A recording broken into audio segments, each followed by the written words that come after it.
My name's Tessa Callahan, I'm 32, and I wear the rank of colonel in the U.S. Army. Tomorrow, I'll be sitting across the conference table from my father and brother during a high-level meeting about a defense contract. What they don't know. I'm the Pentagon's liaison, the one with the final say. 5 years ago, I walked out of this house without a backward glance. I was done being the family letdown, the daughter who chose the military over an MBA.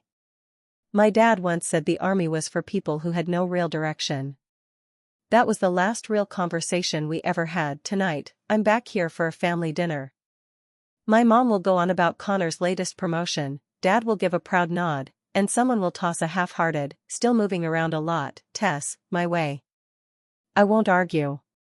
I won't bother correcting them. Because tomorrow, when their boss greets me as Colonel Callahan in a room full of executives, the stunned silence will do the talking. Let them have their comfortable illusions tonight. Tomorrow, everything shifts. The driveway felt tighter than I remembered. My old sedan used to slide in with space on either side, but the black rental SUV I'm in now looks too sleek, too foreign next to Mom's weathered minivan. I cut the engine and let the heater hum its last breath. My hands were steady now, that calm soldiers get used to, but inside, my stomach still did those familiar pre-mission flips. The porch light cast a golden haze over the same worn welcome mat and that faded red front door. Nothing had changed. Same cracked steps. Same overgrown hedges.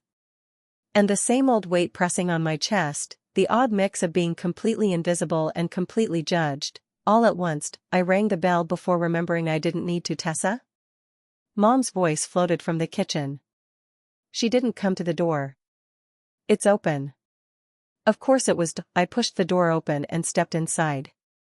That familiar floral smell hit me instantly. And then, the photo wall, Connor's college graduation, his wedding, his 2 little boys. Not a single picture of me in uniform. Not even the commissioning portrait I'd mailed 5 years ago. Dinner's nearly done, Mom said, still chopping vegetables when I entered the kitchen. Connor and Lily should be here any minute. He just got promoted again, you won't believe it. I smiled, just enough. That's great, Mom. You should tell him congrats, he's heading up the entire systems integration team now. Everyone at your father's firm says he's on the fast track. That phrase, on the fast track, used to feel like a train I'd missed. Now it just sounded like static. The dining table was set for 6. No name cards, but the pecking order was implied. Connor at the head, Dad to his right, Mom snug between them, and me, wherever. Connor and Lily arrived like clockwork. He wore that tailored sport coat that screams executive without saying a word. She brought some overpriced bottle of wine none of us actually liked, but we'd all pretend we did. Hey, Tess, Connor said, giving me a quick hug, already looking past me toward our father. Been a while. 5 years, I said flatly. He blinked, trying to figure out if I was being sarcastic. I wasn't. Dinner was roast beef, mashed potatoes, and the same iceberg salad Mom's been making since I was a kid. Connor talked like he was hosting a seminar, performance metrics, corporate restructuring, defense contracts.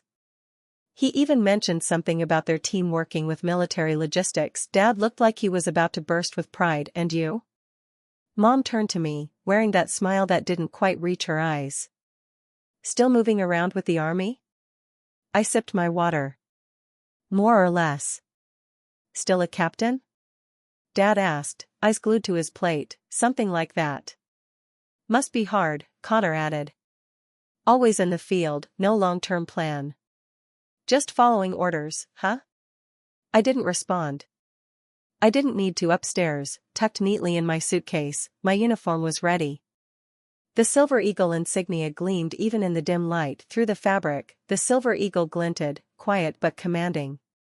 By tomorrow, they'd understand just how much planning, coordination, and critical strategy had my name behind it. For now, I let them keep talking.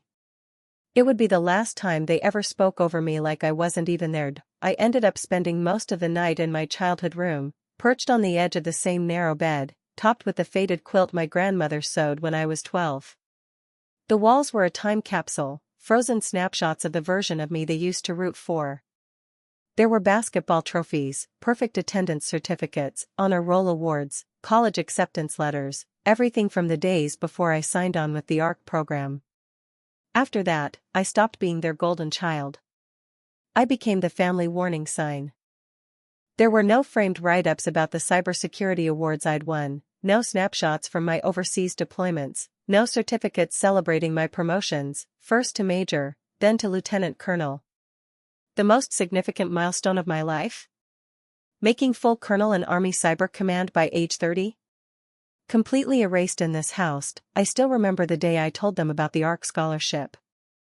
I was bracing for some resistance, sure, but not the outright revulsion. My father had looked at me like I'd personally betrayed him. The military is for people without real ambition, he'd said. You were made for more. Of course, by more he meant his version, grad school, power suits, and a plush corner office, ideally right under his wing at Dunham Systems, the defense firm he'd poured everything into. It was always going to be Connor. And when Connor stepped into that mold without missing a beat, the family storyline was locked and placed. I wasn't the daughter who forged her own path. I was the cautionary tale of the one who wasted hers. Downstairs, laughter floated up. My dad's baritone chuckle. Mom's soft giggles. Connor's big, booming confidence. It was the sound of a tribe gathering around its chosen heir. I'd gotten used to it over the years. But the irony tonight? Almost poetic. Connor had just been promoted to lead the systems integration team on the exact defense project I was overseeing. He didn't know. None of them did. Tomorrow, at precisely 0900 hours, I'd walk into Dunham Systems, fully dressed in uniform, and brief the executive board as the Pentagon's official liaison for Project Sentinel.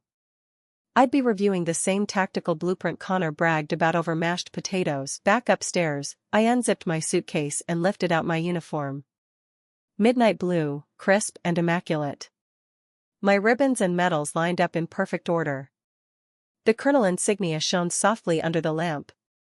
I smoothed the fabric, checked every button, wiped each one with the small cloth I always carried. My hands moved on autopilot. This was routine, not emotion, because tomorrow wasn't about vengeance. It was about showing up with clarity, power, and presence, about speaking a language they couldn't cut off or dismiss. It was about letting them finally see who I really was. Next morning, I pulled into Dunham Systems 15 minutes ahead of schedule.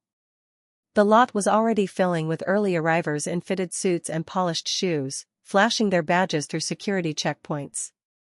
I eased my SUV into the reserved space labeled Department of Defense Liaison, Authorized Access, stepped out in full uniform, and adjusted my collar. Heads turned as I passed the front gate. A few people stood taller. Some stared. No one questioned why I was there. Good morning, Colonel, the security officer said, scanning my credentials with a respectful nod, his tone, firm, formal, unmistakably deferential. Not once had I ever heard that voice in my father's house. Inside, I ignored the front desk and headed straight to the elevators. I'd memorized the layout of this place weeks ago. No room for surprises. No hesitations. As the elevator doors slid open onto the executive floor, the first face I saw was Connor. He stood by the window, flipping through slides on a sleek digital tablet. His shoulders were relaxed, until he spotted me. He blinked. Tessa? Why are you, wait, what are you wearing? I didn't slow down. Good morning, Mr. Callahan. I'm here for the Project Sentinel review. Behind him, I heard my father's voice echoing in conversation. He rounded the corner mid-discussion with two men in matching blazers, and then he saw me. He froze. Tessa, what's going on? Why are you dressed like that? He asked, his brow tightening. His gaze flicked from me to the executives in the hallway, tracking their reactions. It was starting to register, piece by piece, that something was off. He just wasn't catching on fast enough. Before I could say a word, a tall woman with cropped white hair stepped around the corner. Lorraine Hart, CEO of Dunham Systems, halted mid-stride when she saw me. Then her face lit up with recognition, and as she extended her hand with a firm grip, Colonel Wells, I didn't realize you'd be joining us in person. What a great surprise. I shook her hand. I happened to be in town. Thought it might be worth dropping in and sitting through the briefing myself.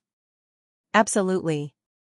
Just having you here elevates the whole room, Lorraine said with a warm laugh. Then she turned to the cluster of folks behind her. Everyone, for those who haven't had the pleasure, this is Colonel Tessa Wells. She's the Pentagon's liaison for Project Sentinel. She holds final sign-off authority for all military components of this contract. You could almost hear the air vanish from the hallway. I didn't bother glancing at my father or Connor, I didn't need to. Their stunned silence said it all. We walked into the boardroom together. My name was already printed on a placard right next to Lorraine's at the head of the table. I slid into the seat, reviewed my notes, and waited. Slowly, people began filing in, division heads, senior engineers, team leads. Each of them introduced themselves with that deliberate, respectful tone reserved for someone with the power to fast-track, or freeze, tens of millions in funding. Some were taken aback by my age, most were caught off guard that I was a woman. None of them had a single follow-up question once they saw the silver eagle pinned on my jacket. Connor and my dad were the last ones to enter. They slipped into chairs further down the table, both unusually quiet and visibly stiff. The meeting kicked off right on the dot at 0900. Lorraine gave a brief welcome, then handed the floor to me. As we get started, she said, I want to thank Colonel Wells for being here in person today. Her guidance has already sharpened several of our cyber protocol components, and her insight has been indispensable.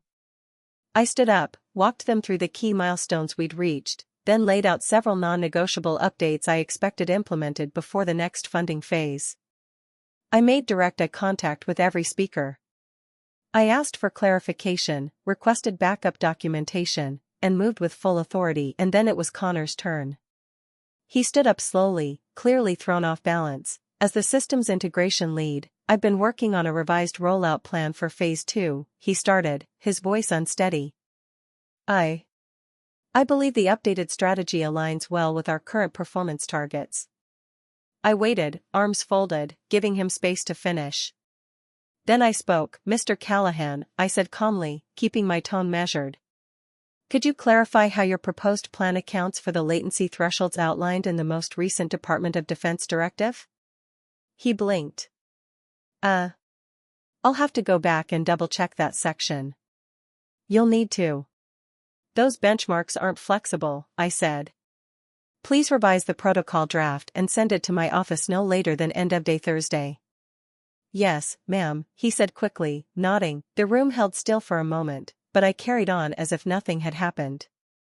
We moved to the next agenda item, and I took command of the conversation once again. But make no mistake, everything had changed. The meeting wrapped a little after noon. Lorraine gave some closing remarks about transparency and the importance of collaboration, then looked over at me. Colonel Wells will be staying on-site through tomorrow for ongoing assessments, she announced. Make sure she has full access and support. This project is a cornerstone for both national defense and future partnerships. As people gathered their things and left, I could feel the shift in the air. Their looks weren't curious anymore, they were respectful.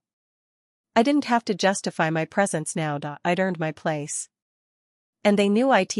My dad lingered just beyond the glass conference room doors. He looked like someone who'd walked into a surprise party, expecting cake and applause, and got a courtroom instead. Tessa, he said when we were finally alone, still trying to keep that familiar tone of control in his voice. We need to talk. I gave a quick nod. Your office? He paused, then motioned down the hallway. Inside, the air felt thick. My mom was already there, sitting stiffly on a chair meant for guests.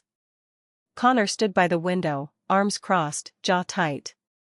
All three of them, lined up like a tribunal from my teenage years. I didn't sit. I stood at ease, hands clasped behind me, calm, confident, unbothered. How long have you been a colonel? My father finally asked. 6 months, I answered. 6 months, he repeated, like the words tasted off. And you didn't tell us? I did, I said evenly. I sent invitations to my promotion ceremony. Emailed updates. Left voicemails. I even forwarded press articles. None of you replied. He opened his mouth to respond, but my mother cut in. We didn't know what any of it meant, she said, voice small. Colonel just sounded, high up, but we didn't understand. Why didn't you explain it bet like hopping from base to base, but never actually getting anywhere, Connor said. I looked straight at him.